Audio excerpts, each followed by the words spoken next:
ప్రియ శ్రోతలు, నిర్గమకాండం 13వ అధ్యాయం సారాంశం వినండి. యెహోవా అన్నాడు, మోషే, ఇశ్రాయేలు జాతిలో తొలిచూలు పశువుల యొక్క తొలిచూలు ప్రథమ సంతతి నాదే, దానిని నాకు ప్రతిష్ఠించాలి అన్నాడు. అప్పుడు మోషే ప్రజలతో అన్నాడు, మీ విమోచన దినమును జ్ఞాపకం చేసుకోండి. మిమ్మును విమోచించిన వాడు యెహోవా. ఇది అబీబు నెల.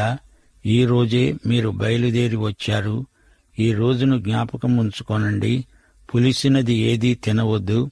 దేవుడు మిమ్మును పాలుతేనెలు ప్రవహించే దేశానికి రప్పించాడు.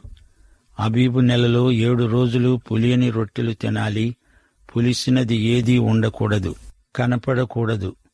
నీ కుమారునికి ఈ సంగతి వివరించి చెప్పాలి. యెహోవా ధర్మశాస్త్రం నీ నోట ఉండాలి. ఇది నీ చేతి మీద నీకు సూచనగా, కన్నుల మధ్య జ్ఞాపకార్థంగా ఉండాలి. ప్రతి తొలిచూలు పిల్లను, పశు సంతతిలో ప్రతి తొలి పిల్లను యెహోవాకు ప్రతిష్ఠించాలి. మగ సంతానము యెహోవాదే. గాడిద తొలి పిల్లను వెల ఇచ్చి విడిపించి దానికి మారుగా గొర్రె పిల్లను ప్రతిష్ఠించాలి.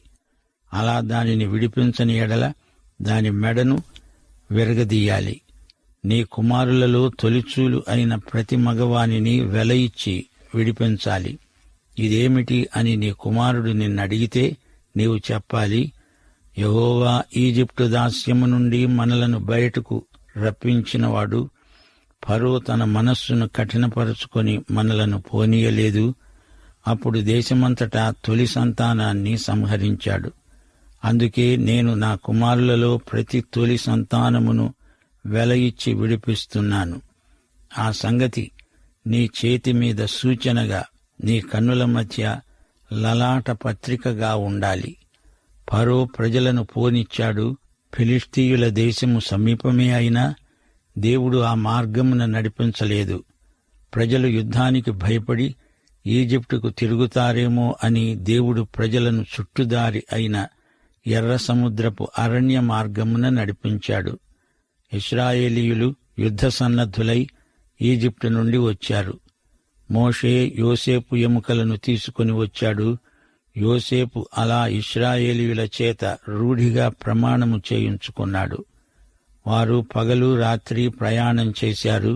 సుక్కోతు నుండి ప్రయాణమై అరణ్యములో ఉన్న ఏతాములో దిగారు.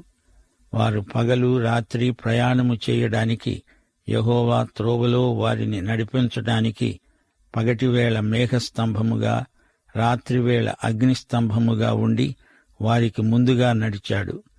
పగటివేళ మేఘస్తంభము, రాత్రివేళ అగ్నిస్తంభము ప్రజల వద్ద నుండి తొలగిపోలేదు. గమనించాలి, ఇశ్రాయేలీయులు చేసిన ప్రయాణం, దేవుడు వారిని నడిపించిన వైనం ఇక్కడ మనం గుర్తించగలం. మొదట దేవుడు ఇశ్రాయేలు జాతిని అంతా యాజకులనుగా చెయ్యాలని సంకల్పించాడు. అయితే వారి పాపమును బట్టి, అవిధేయతను బట్టి లేవీయులను మాత్రమే యాజక పరిచర్యకు ప్రత్యేకించాడు. నిర్గమకాండం 19వ అధ్యాయం 6వ వచనం దేవుడన్నాడు, సమస్త భూమి నాదే కదా, మీరు నాకు యాజక రూపకమైన రాజ్యముగా, పరిశుద్ధమైన జనముగా ఉంటారు. సంఖ్యాకాండం 8వ అధ్యాయం 16వ వచనం, తొలిచూలు అయిన ప్రతివానికి అనగా ఇశ్రాయేలీయులలో ప్రథమ సంతానమంతటికీ ప్రతిగా లేవీయులను నేను తీసుకొని ఉన్నాను. లేవీయులు నావారు. దేవుడు వారి ప్రయాణానికి సురక్షితమైన మార్గాన్ని ఏర్పరిచాడు. 17వ వచనం, ఫరో ప్రజలను పోనీయగా దేవుడు ఈ ప్రజలు యుద్ధమును చూచేటప్పుడు వారు పశ్చాత్తాపపడి ఈజిప్టుకు తిరుగుతారేమో అని ఫిలిష్తీయుల దేశము సమీపమైన ఆ మార్గమున వారిని నడిపించలేదు. సోదరుడా, సోదరి, గమనించండి, ఈజిప్టులో నుండి ఇశ్రాయేలీయులు బయలుదేరిన స్థలం రామసేసు. వారు సీనాయి కొండ వరకు ప్రయాణం చెయ్యాలి. 150 మైళ్లు దూరం, అనగా 250 కిలోమీటర్లు. ఈ మార్గమధ్యంలో వారెన్నో సంఘటనలను ఎదుర్కోవలసి వచ్చింది. 13వ అధ్యాయం 21, 22 వచనాలు. వారు సుక్కోతు నుండి ప్రయాణమైపోయి ఏతాములో దిగారు. త్రోవలో వారిని మేఘస్తంభము అగ్నిస్తంభము నడిపించాయి. ఎడతెగని షకీనా మహిమ వారికి కనిపించడం ఇదే మొదటిసారి. దేవుని సన్నిధి మహిమ మేఘమై వారికి ప్రత్యక్షమైంది. దేవుని మహిమను పాత కొత్త నిబంధనలో అనేకసార్లు ప్రజలు చూడగలిగారు. నిర్గమకాండం 10వ అధ్యాయం 19-20 వచనాలు, యెహోవా గాలిని తిప్పి మహాబలమైన పడమటి గాలిని వీచేటట్లు చేశాడు. ఇక్కడ గాలి రూపంలో షకీనా మహిమ కనిపించింది. లేవియకాండం 16వ అధ్యాయం 2వ వచనం, దేవుడన్నాడు, నేను కరుణాపీఠము మీద మేఘములో కనపడతాను. కనుక అహరోను మందసము మీది కరుణాపీఠము ఎదుటనున్న అడ్డతెర లోపలికి రాకూడదు. వస్తే అతడు చస్తాడు. 2 దినవృత్తాంతములు 5వ అధ్యాయం 11-13 వచనం వరకు. యాజకులు తమను తాము ప్రతిష్ఠించుకున్నారు. అందరూ సన్నపు నార వస్త్రాలు ధరించుకొని యెహోవాకు కృతజ్ఞతాస్తుతులు సమర్పించారు. అప్పుడు షకీనా మేఘము యెహోవా మందిరము నిండా నిండిపోయింది. యెహోవా తేజస్సుతో యెహోవా మందిరము నిండుకొనగా సేవ చేయడానికి యాజకులు ఆ మేఘమున్న చోట నిలువలేకపోయారు.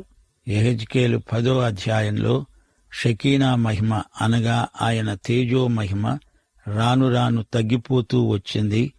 యేసుక్రీస్తు పుట్టినప్పుడు లూకాసు వార్త 2వ అధ్యాయం 9-11 వచనం వరకు ప్రభువు మహిమ కాపరుల చుట్టూ ప్రకాశించింది. వారు మిక్కిలి భయపడ్డారు. దూతలు క్రిస్మస్ వర్తమానము తెచ్చారు. మత్తయి సువార్త 17వ అధ్యాయం 5వ వచనంలో రూపాంతరపు కొండ మీద ప్రకాశమానమైన షకీనా మేఘము వారిని కమ్మింది. అప్పుడు ఆ మహిమ మేఘములో నుండి ఒక స్వరము వినిపించింది, ఇదిగో ఈయన నా ప్రియ కుమారుడు, ఈయన యందు నేను ఆనందిస్తున్నాను, ఈయన మాట వినండి. అపుస్తల కార్యములు 1వ అధ్యాయం 9వ వచనంలో యేసు ఆరోహణమైనప్పుడు వారి కన్నులకు కనపడకుండా ఒక మేఘము ఆయనను కొనిపోయింది. ఇదే షకీనా మహిమ మేఘం. 1 తెస్సలోని పత్రిక 4వ అధ్యాయం 17వ వచనం.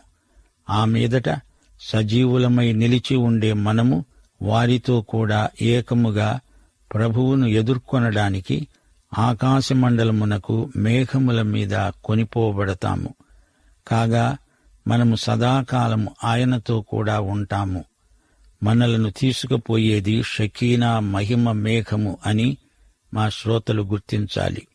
యేసు 2వ రాకడలో మత్తయి సువార్త 24వ అధ్యాయం 30వ వచనం ప్రకారం మనుష్య కుమారుని సూచన ఆకాశమందు కనపడుతుంది. అప్పుడు మనుష్య కుమారుడు ప్రభావముతో మహామహిమతో ఆకాశ మేఘారూఢుడై రావటం చూచి భూమి మీద ఉన్న సకల గోత్రముల వారు రొమ్ము కొట్టుకుంటారు.